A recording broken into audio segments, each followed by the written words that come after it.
दिन अब जब जियांग चेन से मिलता है तो उसे पता चलता है कि चेन टियान के साथ डिनर पर जा रही है, जिस बात से वो भी जेलस हो रहा था। वो तो यहाँ पर चेन के साथ डिनर पर जाना चाहता था, लेकिन चेन उसे ले जाने से मना कर देती है, जिससे जियांग को गुस्सा भी आता है। इसीलिए जब शियाओ जियांग को मूवी के लिए पूछने आती है तो जियांग तुरंत ही उसके साथ जाने के लिए मान जाते हैं। इस तरह वो चैन को जेलस करवाना चाहता था। रात को अब चैन और टियान का डिनर कंप्लीट होने के बाद टियान उसे मूवी पर चलने के लिए पूछता है। ये वही कॉलेज में दिखाई जाने वाली मूवी थी जहाँ पर जियांग शाओ के साथ जाने वाला था, इसीलिए चैन वहाँ पर जाने के लिए मान जाती है। इस तरह वो जियांग पर नजर रखना चाहती थी। अब वहाँ पर चैन टियान के साथ पहुँचती है जहाँ जियांग शाओ के साथ पहले से ही मौजूद था। मूवी के दौरान दोनों ही छुप छुप कर एक दूसरे को देख रहे थे। इस चक्कर में शाओ और टियान को गलतफहमी हो जाती है कि वो दोनों उन दोनों को ही प्यार से देख रहे हैं। यहाँ पर चैन और जियांग अपने स्कूल के वो दिन याद कर रहे थे जब वो दोनों एक साथ मूवी देखने के लिए जाते थे और वो बहुत ही मस्ती करते थे। अब हॉस्टल रूम में आते ही चैन की रूममेट्स उससे टियान के साथ उसकी डेट एक्सपीरियंस पूछने लग जाती हैं, लेकिन उसका मूड तो शाओ के साथ जियांग को देखकर पहले से ही खराब था, इसलिए वो टियान के साथ अपनी डेट के बारे में उन्हें ज़्यादा कुछ नहीं बताती। तभी शिव चैन को कॉलेज ग्रुप का एक वीडियो दिखाती है जहाँ पर जियांग चैन के इवेंट के बारे में बात कर रहा था। ये वीडियो देखकर उसे काफ़ी अच्छा लगता है क्योंकि जियांग ने पूरे कॉलेज के सामने उसके इवेंट की बात की ताकि उसकी मेहनत बेकार ना जाए। दूसरी तरफ फैनली जियांग को एक पेन रिलीफ स्प्रे देता है जो कि चैन ने उसे देने के लिए कहा था। मार्शल आर्ट्स के डेमोन्स्ट्रेशन के दौरान जियांग को चोट लग गई थी। चैन ने इस बात का ध्यान रखते हुए उसके लिए पेन रिलीफ स्प्रे भेजा था। ये देखकर उसे भी अच्छा लगता है। फिर जियांग हॉस्टल से बाहर जाकर चैन को कॉल करके हॉस्टल से बाहर बुलाता है। जब चैन उससे मिलने के लिए आती हैं तो वो उसे कॉलेज के स्विमिंग पूल में लेकर जाता है। कॉलेज आने से पहले दोनों ने प्लान बनाया था कि सिसु विलेज के बीच से वो लोग सी को देखेंगे, लेकिन वो लोग नहीं जा पाए। इसीलिए जियांग सी का फील देने के लिए चैन को स्विमिंग पूल लेकर आया था। साथ ही वो 2 टॉय शिप भी लेकर आया था जिनसे वो दोनों खेलकर मस्ती करने लगते हैं। यहाँ पर चैन उसे थैंक यू बोलती है क्योंकि उसकी वजह से ही उसका इवेंट सक्सेसफुल हुआ था। जियांग भी उसे पेन रिलीफ स्प्रे के लिए थैंक यू बोलता है। भले ही वो दोनों कितना भी बिजी हो और स्कूल की तरह हर टाइम एक दूसरे के साथ रहने का टाइम ना हो, लेकिन दोनों को एक दूसरे की फिक्र हर टाइम लगी रहती थी। बस इस टाइम पर दोनों ही एक दूसरे के लिए अपनी फीलिंग्स को समझ नहीं पा रहे थे। अगले दिन इवनिंग में शाओ जियांग को कॉल करके हॉस्टल के बाहर बुलाती हैं। जियांग पहले तो जाना नहीं चाहता था, पर शाओ के काफ़ी रिक्वेस्ट करने पर वो वहाँ पर आता है। बाहर शाओ कॉलेज के बहुत सारे स्टूडेंट्स के सामने रोज़ देकर जियांग को प्रपोज करती है। अब जियांग शाओ से प्यार नहीं करता था, पर सबके सामने उसकी इंसल्ट ना हो इसीलिए वो उसको रिजेक्ट नहीं करता और वहाँ से हाथ पकड़कर उसे एक दूसरी जगह पर लेकर जाते हैं। लेकिन शाओ को इस तरह अपने साथ ले जाता हुआ देखकर सभी लोग उनको ऑफिशियली कपल मान लेते हैं। ये चीज़ चैन भी देख लेती है जिसको काफ़ी बुरा लगता है। वहीं जियांग शाओ को क्लियर कर देता है कि वो उससे प्यार नहीं करता। शाओ को इस बात से बुरा तो लगता है, पर उसे जियांग की ये चीज़ अच्छी लगती है कि उसने ये बात लोगों से दूर लाकर उसे बताई, नहीं तो उसकी काफ़ी इंसल्ट हो जाती। साथ ही शाओ समझ चुकी थी कि जियांग चैन से प्यार करता है, इसीलिए उसने उसको एक्सेप्ट नहीं किया। अब भले ही जियांग इस बात को इनकार करे, पर उसकी आंखों में चैन के लिए प्यार दिखता है। रूम में आने के बाद जियांग शाओ की हुई बातें याद कर रहा था। उसे चैन के साथ बिताए हुए वो सभी खूबसूरत पल याद आने लग जाते हैं, पर वो समझ नहीं पा रहा था कि ये प्यार है कि सिर्फ दोस्ती। अगले दिन क्लासरूम में लिली और शिव चैन से टियान के बारे में पूछ रही थी कि टियान के साथ उसका रिलेशन आगे बढ़ा कि नहीं, उसने आगे क्या सोचा है और टियान उसे कैसा पर्सन लगा। चैन के मुताबिक वो एक बहुत ही गुड लुकिंग पर्सन है, पर उनके बीच कोई बात आगे नहीं बढ़ी है। उनकी ये सभी बातें पीछे बैठा जियांग भी सुन लेता है और उसे गलतफहमी हो जाती है कि चैन खुद टियान के साथ रिलेशनशिप में आने का सोच रही है। ये बात जियांग को इतनी बुरी लगती है कि जब क्लास खत्म होने के बाद चैन और टियान एक दूसरे से बात कर रहे थे, तब जियांग चैन को इग्नोर करके वहाँ से चले जाता है। वहीं जियांग को ऐसे इग्नोर करता हुआ देखकर चैन को तो यही लगता है कि उसे अब उसकी कोई भी ज़रूरत नहीं है क्योंकि अब वो शाओ के साथ रिलेशनशिप में है। इसके बाद हम चैन और टियान को देखते हैं जो कि लाइब्रेरी में कुछ बुक्स देख रहे थे। तभी एक बुक को शेल्फ से उतारने में टियान चैन के करीब आ गया था, जिस चीज़ से चैन काफ़ी अनकंफर्टेबल हो जाती है और दूसरी बुक ढूंढने के बहाने वहाँ से चली जाती है। इधर हम येनचिंग यूनिवर्सिटी में सॉन्ग को देखते हैं जो कि अपने एग्जाम रिजल्ट को देखकर बिल्कुल भी खुश नहीं था। उसके मेजर के 31 स्टूडेंट्स में से उसकी 18th रैंक आई थी और स्कूल में तो वो हमेशा टॉप रैंक करता था। तभी वहाँ पर डूमान आती है जो कि उसे अपना रिजल्ट दिखाती है। डूमान की भी स्कूल में अच्छी रैंकिंग थी, लेकिन यहाँ पर उसकी 27th रैंक आई थी। पर डूमान अपने रिजल्ट को देखकर डिमोटिवेट नहीं हो रही थी और वो सॉन्ग को भी डिमोटिवेट होने से मना करती है। उसके मुताबिक स्कूल और कॉलेज की लाइफ और स्टडी में बहुत ज़्यादा डिफरेंस है। वो हमेशा टॉप में नहीं रह सकते। अभी बस उसे अच्छी रैंकिंग लाने के बारे में और अच्छे से सीखने के बारे में सोचना चाहिए। सॉन्ग भी उसकी इस बात से एग्री करता है और रिजल्ट को लेकर अब उसे थोड़ा अच्छा फील हो रहा था। जिसके बाद सॉन्ग अपने रूममेट्स के साथ हॉस्टल में आता है। उन्हें रूम में फाइनली जिंगली दिखाई देता है, जिसने कि फाइनली कॉलेज ज्वाइन कर लिया था। जिंगली से उन्हें पता चलता है कि उसके पेरेंट्स इसी कॉलेज में काम करते हैं। वो लोग दूसरी सिटी से शिफ्टिंग कर रहे थे, इसीलिए उसे कॉलेज ज्वाइन करने में देरी हुई। साथ ही उनके लिए सबसे शॉकिंग बात ये थी कि वो सिर्फ 15 ईयर्स का था, उनसे 3-4 साल छोटा। फिर भी वो उनसे इतना इंटेलिजेंट था। जो चीज़ सॉन्ग ने अपनी नोटबुक में गलत लिखी थी वो भी जिंगली ने सही कर दी थी। रात को भी अब जिंगली अपना लिखा हुआ कुछ नोट सॉन्ग को देता है ताकि स्टडी में उसकी हेल्प हो जाए। दूसरी तरफ चेन जियांग की बात सोचकर ही परेशान थी। उसे नींद तक नहीं आ रही थी। उसकी बेचैनी देखकर फिनी और लिली उसके बारे में पूछते हैं। तब चेन उनसे एक सवाल पूछती है कि हम जिसे प्यार करते हैं, अगर वो हमें कभी टच करे, चाहे एक्सीडेंटली ही सही, तो क्या हमें अनकंफर्टेबल फील होता है? लेकिन लिली के मुताबिक ऐसा कुछ भी नहीं होता। जिससे प्यार होता है अगर वो टच करे तो अच्छा फील होता है और मन करता है उस पर्सन की और क्लोज आने का। अपने प्यार के सामने अनकंफर्टेबल होने की तो कोई बात ही नहीं आती। इन सबसे चैन को समझ में आ गया था कि टियान उसका प्यार नहीं है, क्योंकि उसके टच करने पर उसे अनकंफर्टेबल फील हुआ था। इधर जियांग के रूममेट्स भी चैन और टियान के बारे में बात कर रहे थे। उन्हें लगता है कि चैन और टियान रिलेशनशिप में है। ये बात सुनकर जियांग को बुरा लगता है। यहाँ पर जियांग और चैन के बीच एक मिसअंडरस्टैंडिंग शुरू हो गई थी। फिर भी अगली सुबह चैन खुद जियांग को मैसेज करके उसे आज के प्लान के बारे में पूछती है, क्योंकि आज जियांग के फादर का बर्थडे था और वो आज के दिन उसे अकेला नहीं छोड़ना चाहती थी। पर जियांग आज सभी लोगों से दूर रहना चाहता था, इसीलिए वो चैन के सामने फुटबॉल मैच होने का बहाना बनाता है और उसे मिलने से मना कर देता है। उसी टाइम चैन को टियान का मैसेज आता है जो उसे डिनर पर ले जाना चाहता था।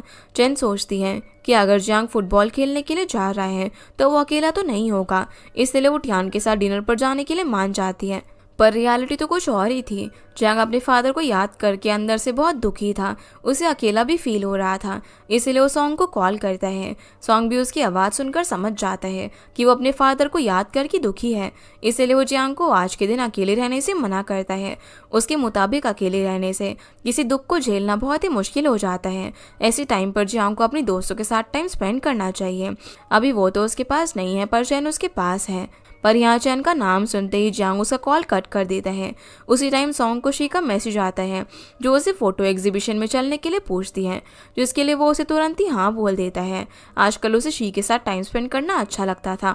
रात को फिर चैन टियान के साथ डिनर करने के लिए एक रेस्टोरेंट में जाती है, पर वहाँ उसे बार बार जियांग का ख्याल आ रहा था। वो उसे मैसेज करके उसकी फुटबॉल मैच कब खत्म होगा इसके बारे में पूछ रही थी। उसके मैसेज का रिप्लाई तो आता है, लेकिन वो जियांग नहीं बल्कि फैनली देता है।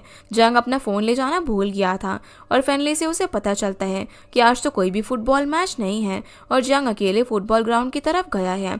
ये सुनकर चैन समझ जाती है कि जियांग इस टाइम अपने फादर को याद करके दुखी है, इसीलिए वो सबसे दूर है। वो अब टियान से माफ़ी मांगकर डिनर अधूरा छोड़कर ही जियांग से मिलने के लिए निकल जाती है। जियांग से पहले टियान ने उसे बार में चलने के लिए रिक्वेस्ट किया था। तब चैन काम खत्म करके उसे मिलने का प्रॉमिस करती है।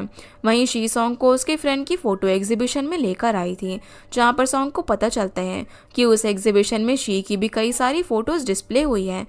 साथ ही यहाँ पर शी की फ्रेंड उन दोनों को कपल समझ रही थी, पर शी उसे क्लियर कर देती है कि वो सिर्फ दोस्त हैं। अब जब शी अपने फ्रेंड से बातें करने जाती है तब सॉन्ग उसे प्यार से देखने लग जाता है। धीरे धीरे वो शी को पसंद करने लगा था।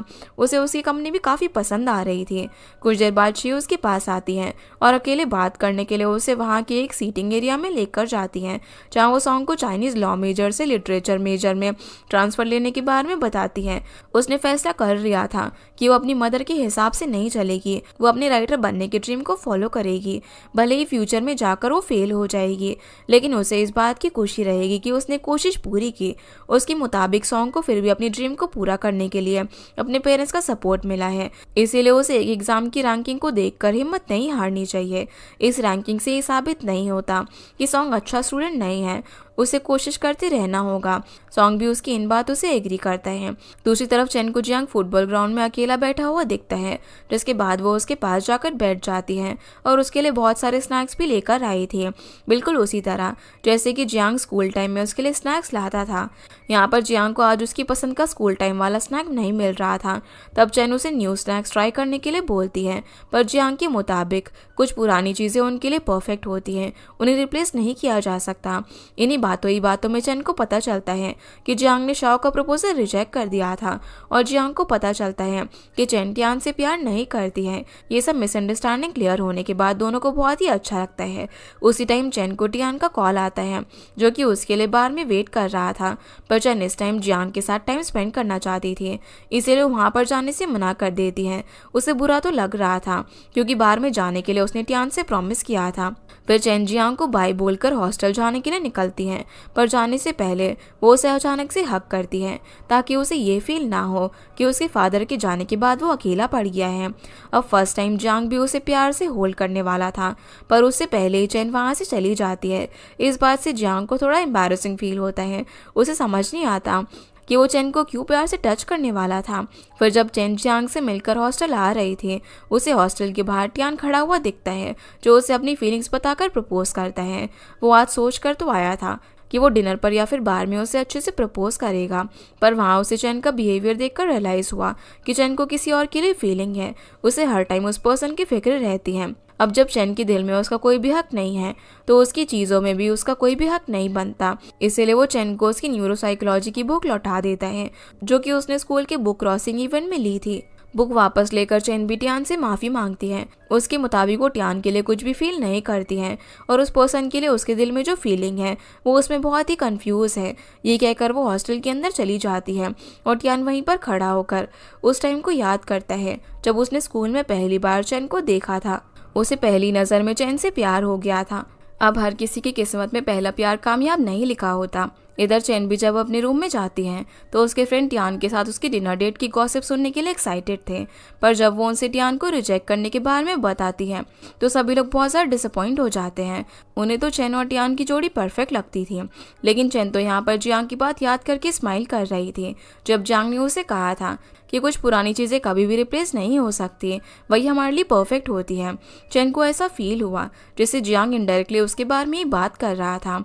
अगले दिन अब चेन जियांग से एक कैफ़े में मिलती है, जहाँ पर जियांग उसे बहुत सारे केक्स और डेजर्ट खाने को देता है, क्योंकि वो उसके टियान को रिजेक्ट करने से बहुत ज़्यादा खुश था।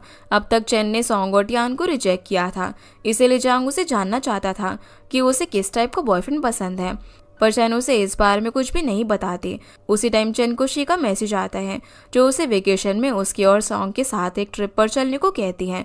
इससे चेन समझ चुकी थी कि शी और सॉन्ग करीब आ रहे हैं, नहीं तो वो दोनों साथ में ट्रिप का प्लान क्यों बनाते। इस बात से वो काफ़ी ज़्यादा खुश थी, लेकिन जियांग अब भी कंफ्यूज था कि सॉन्ग कब से शी को पसंद करने लगा। कुछ दिनों बाद अब ये चारों एक साथ ट्रिप पर जाते हैं।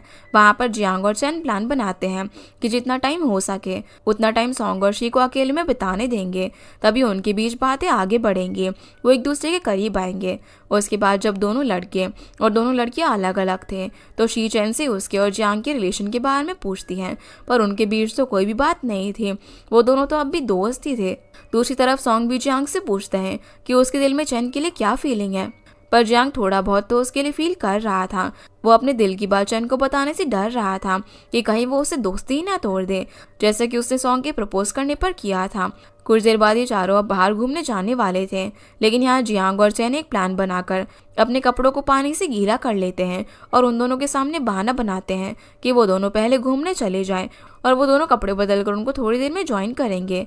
इस तरह वो दोनों शी और सॉन्ग को अकेले टाइम स्पेंड करने भेज देते हैं और उनका ये प्लान काम भी कर जाता है।